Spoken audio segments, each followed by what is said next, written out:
the ANC has lost control of a second council, while their support in KZN continues to deteriorate. This is the final part in our by-election special. So we've just had a massive round of by-elections in South Africa, where 8 contests happened in total across the country. Now, for those of you who haven't yet seen parts 1 and 2, I've left a link to both parts in the comment section below, so be sure to check that out if you haven't already. Furthermore, remember to subscribe to the channel. It's completely free to do, and all you have to do is click on the subscribe button in the bottom left corner of this video. Now let's get into this final chapter. So there are 3 by-elections that we have to still take a look at.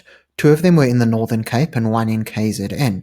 But we're going to start with the most pivotal one, and that is this by-election where the ANC lost its seat to an independent candidate and therefore lost control of the entire council. So the by-election we're looking at took place in Canuma, Ward 5. So, as we see from the results here, Dunfried Harold Morolong is an independent candidate, and Morolong won quite emphatically. He got 1,119 votes, or 46.86% of the vote. And we see that he won in both voting districts. So there's the larger one, which is actually the much smaller voting population, where he got 303 votes compared to the ANC's 282. And then in the smaller district geographically, which is actually the much bigger population, he got 816 votes compared to just 315 for the ANC. And so, as we see, the independent got 46.86%, the ANC got 25%, the PA came in third with 19.18%, the DA with 6.57%, and then lastly the EFF at 2.39%. But now that we know that this independent has won, here's why the ANC is in danger of losing the entire council. So elections analyst Wayne Sussman explained on X what the council composition of Canuma is now that the ANC lost the seat. So the ANC went down from 6 seats to 5 seats. Now bear in mind that there is a total of 13 seats in the council. So in order for the ANC to have gotten the majority, they worked with the EFF, and then of course with the ANC 6 seats and EFF's 1, that's 7 seats out of the 13. But now that this independent has taken a seat from the ANC EFF lose their majority. So we see that the DA has 4 seats. There are now 2 independent seats and 1 Freedom Front Plus seat. And what's important to note is that the independents in Canuma are actually loosely associated with one another. They're part of the same movement, and they generally work with the DA. So there is a good chance that the independents will band together with the DA and the Freedom Front Plus to create a new council, and therefore toss the ANC and EFF coalition out of power. So let's take a look at what actually happened in this ward for this massive shift to happen. So as we can see, there are 4 parties that have pretty much dominated politics in this ward, or rather should I say 4 movements. We have the ANC, the DA, the PA, who really only came around in 2024, and then a third one, and you'll see that I've called it the Independents plus NCCM. So NCCM stands for the Northern Cape Communities Movement, and the reason why I've included them is because both the Independents and the NCCM are community-based movements that really seek to build up service delivery from the ground up. So they are not political parties per se, but rather civil society movements.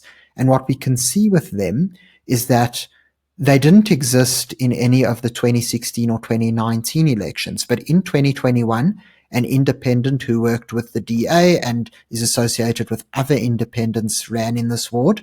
In 2024, there wasn't an independent candidate, but rather the NCCM as a political party.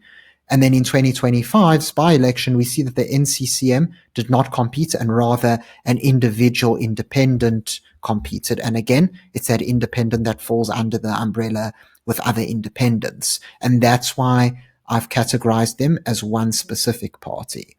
So, breaking down the results, back in 2016, we saw how this was an ANC-dominated ward. They had 889 votes with 53.6%. The DA were quite far behind. They only had 345 votes with 20.8%, as we see in the graph on the right. But then in 2019, the DA did pretty well to close the gap. They went up to 593 votes, or 38.2%, whereas the ANC slipped down to 794 votes, or 51.2%, so a slight majority for the ANC. We then saw in 2021 how the ANC somewhat bounced back. They got 800 votes on the dot, so marginally higher, and 55.9%. The DA fell quite badly. They fell to 308 votes, or 21.5%. And we can see that this is largely due to the independent candidate running, who got 216 votes, or 15.1%. Now, the PA had already become a party in 2021. However, they did not run in this ward. By 2024, we see the PA enter the fray. They got 161 votes, or 9.7%.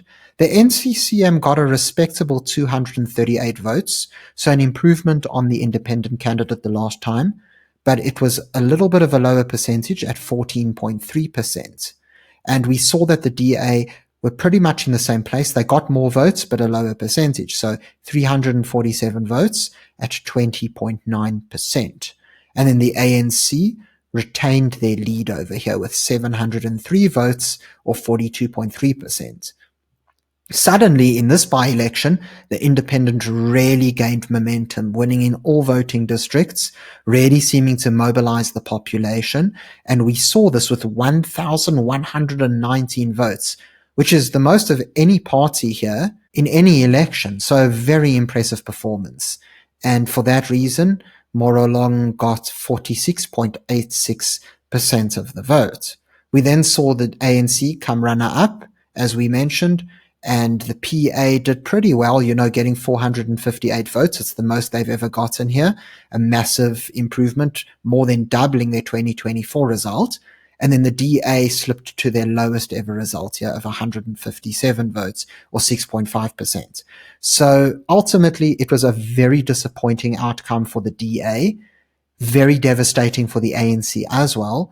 And this ward really seems to be an anomaly, an exception to the rule, because generally we don't see independent candidates doing very well in politics in South Africa.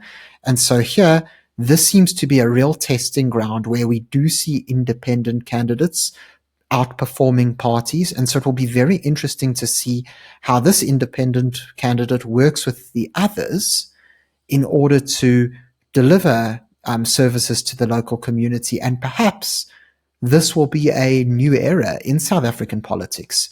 Who knows? Moving on to Hanam Ward 7, which is also in the Northern Cape, it was a pretty difficult night for the ANC, even though they did actually come away with the win. So as we can see here, the ANC got 42.13% of the vote, or 297 votes, followed by the DA at 35.74%, 252 votes. The PA came third with 12.06%, or 85 votes, and then finally was the Freedom Front Plus with 71 votes, or 10.07%.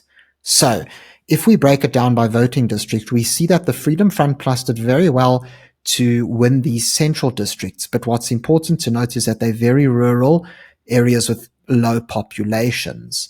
So, ultimately, it didn't make a very big impact on the overall result. Similarly for the DA, they did well in the north, but again, very sparsely populated districts, and there were a few where the ANC won, which of course, again, very low populations. But the most important ward to speak about is this one right here, Middle Pass Primary School Hostel. So Middle Pass is the most heavily populated part of this ward, and we saw the ANC do a very good job at turning out voters here. So this voting district right here is the one that managed to get them over the line. If we take a look at the voting trends in Hanam Ward 7, Again, it's following that trend that we've seen in other wards already in this by-election day, where it's a very troubling sign for the ANC. Sometimes they have been able to hang on to wards, but you can just see their support continuing to erode, and so they will be in panic mode here. So taking a look at previous results, we see that in the 2016 elections, the ANC pretty much ran away with it. They had 889 votes, or 53.6%, and they completely collapsed in 2021 to 115 votes, or 20.68%. Similarly, we saw the DA also decline in 2016 to 2021, where they went from 345 votes to 192. So what was actually interesting here is that because voter turnout was so low in 2021, the DA actually ended up winning this ward. So they would have been very happy. And then, interestingly enough, the Freedom Front Plus came in second, beating the ANC. And they had 166 votes, or 29.86% of the vote. So the PA did compete here in 2021, around the time they were formed, but they only got 5 votes, 0.9%. So, they weren't really a well-known party at all at that stage. Looking at the 2024 provincial election, again, the DA ran away with it. They got 316 votes, or 54.48%. The ANC trailed with 90 votes, 15.52%, and still the FF Plus were in second place ahead of the ANC with 108 votes, or 18.62%. We saw the PA making some slight inroads, getting 24 votes, or 4.14%. And then in 2024, a little bit late, and then at the end of 2024, in December, there was actually a by-election here in this very ward. So the PA opted not to participate in this by-election, and so it was only the ANC, the DA, and the Freedom Front Plus who ran. And this was quite a shocking result, because the ANC took the ward off of the DA, which is not something you see very often these days. And that middle pass voting district I spoke about was exactly where they got enough support in order to flip the seat. So the ANC won with 45.68%, or 254 votes. The DA got 186 votes, or 33.45%. And then the FF Plus came in third with 116 votes, or 20.86%. So going back to their natural sort of third place that they would expect here historically. Then, as we know, in this by-election, we saw the ANC retain the seat, but it was a fairly positive result for the opposition parties, because the ANC, although they were able to actually turn out more voters than they did before, they're still not back to their historical highs. And as we see, the percentage of the votes actually slipped to 42.13%. And that's because the other parties managed to boost their voter turnout as well. So we saw the DA managed to rebound very nicely, going up from 186 votes from the previous by-election to 252 now. So they got an over 2 percentage point boost. The Freedom Front Plus collapsed. They only got 71 votes. It's the worst they've done in the past 4 elections here. And that's 10.07% of the vote. And the PA did decide to run in this one, and they got their best ever result with 85 votes, a respectable 12.06%. So what we actually see here is quite a peculiar situation where, unlike a lot of the rest of the country, the ANC actually seemed to solidify their support here and even grow it.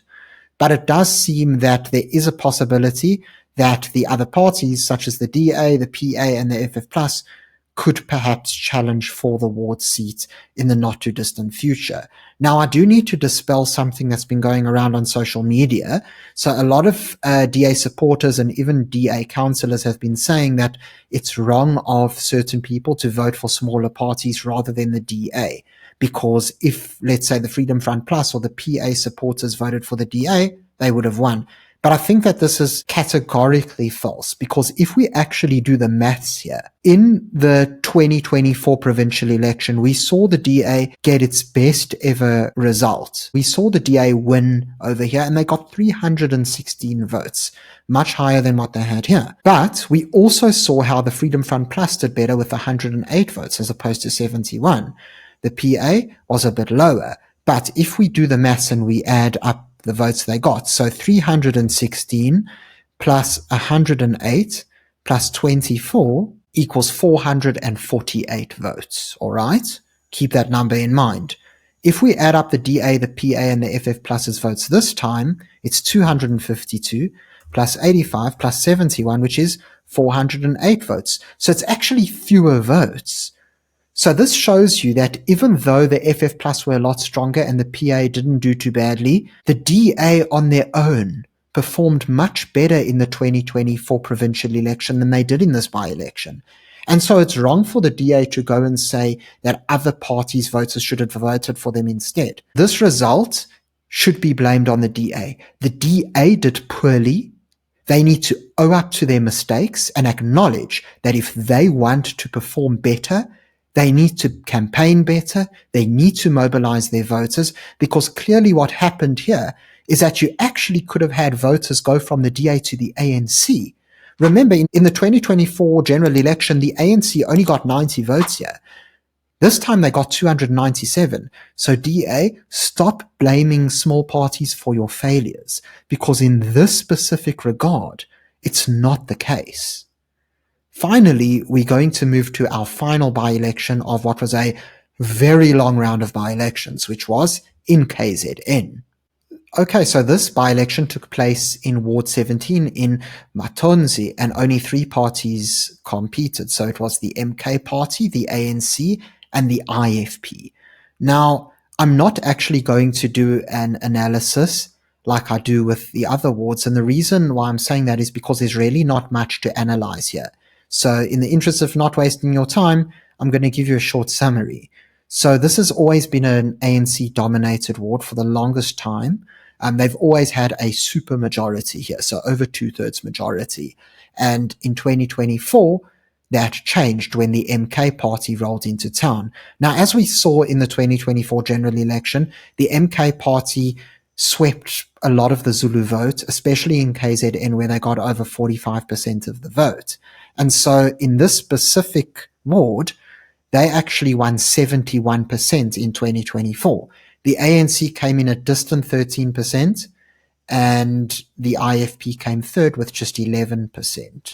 And then actually the EFF only got around 1%, and they didn't even compete in this by-election. And so what we see here is the MK's dominance in a majority Zulu area in KZN, which is to be expected. Now, their voter turnout did decline, and they've now only got 61% rather than 71%. But that's largely, again, due to the sort of declining enthusiasm for the MK. As we've seen since the 2024 election, the MK just seem to be dropping off everywhere, kind of like the ANC. There just doesn't seem to be any renewed enthusiasm, and they don't seem to be attracting any new voters. And so that's really what happened here. As for the IFP, this has never been a strong area for them. The IFP generally perform better in northern KZN, in the rural, traditional Zulu areas, and this sort of isn't quite within that stronghold. So the IFP couldn't have really been expecting a better result than what they got. Still, it was one of the by-elections to check out, and we got to cover it.